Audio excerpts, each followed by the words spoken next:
দে সাবিনা আপুরে কিস্তির টাকার কথা বলছিলাম, দেখ সাবিনা আপু কি কিস্তি লোনটা পাস করে দিতে পারে কিনা, দে একটু যাই।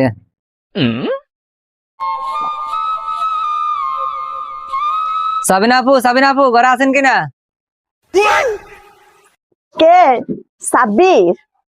কি হয়েছে সাব্বির ভাই, বলেন। আপনি যেদিন কিস্তির টাকার কথা বলছিলাম, স্যারের সাথে কি আলাপ করছেন? হ্যাঁ, এই তো স্যার আসবে, সময় হয়ে গেছে। আপু আমার কিস্তির টাকার খুব জরুরি, আপনি আমার লোনটা একটু ফাঁস করে দেন। অবশ্যই সাব্বির ভাই, আপনি টেনশন করেন না, চোর বাটপার স্যার আইতে আছে, আপনার লোনটা আমি অবশ্যই পাস করা দেওয়ার ব্যবস্থা করতেছি। সাবিনা আপু তাহলে আমি চলে যাই নাকি? সাবিনা আপু অবশ্যই স্যার আলে আমার ডাক দিবেন। সময় তো হয়ে গেছে, স্যার তো আসার। এই সাব্বির ভাই, সাব্বির ভাই যায়েন না, ওই যে চোর বাটপার কিস্তির স্যার আয়া পড়ছে।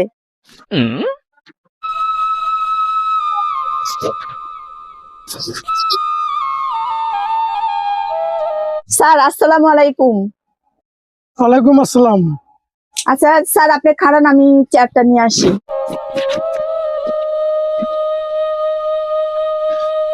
স্যার বসেন।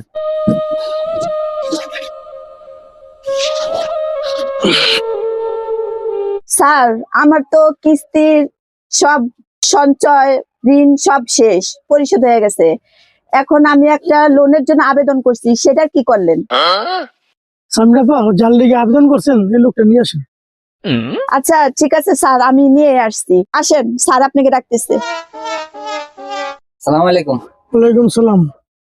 আমাদের কাছে তো লোন নিতে হলে অনেক নিয়ম কারণ আছে, আপনি কি সব কাগজ জমা দিতে পারবেন?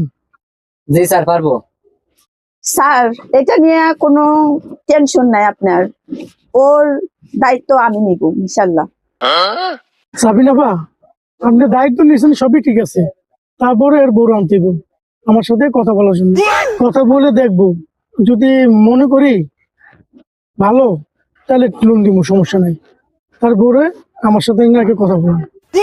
স্যার আমি এত কাগজপত্র দেওয়ার পরও আমার ওয়াইফকে কেন লাগবে? আমি তো বিষয়টা বুঝতেছি না। এটা আমাকে সমিতির নিয়ম, মন চাইলে লোন নিবেন, মন চাইলে লোন নিবেন না, সমস্যা নাই। যদি আপনি পারেন সামনের সপ্তাহে আপনি ভরে নিয়ে আসবেন, তাহলে লোন নিতে পারবেন, আর নাইলে নেই। ঠিক আছে সাবিনাপা থাকেন, ওই যে বলে দিছি যা যা যদি করতে পারে তাহলে লোন দিয়ে যাবো, চিন্তা ভাবনা করবো। আচ্ছা স্যার, আসসালামু আলাইকুম। আচ্ছা ঠিক আছে, আল্লাহ হাফেজ।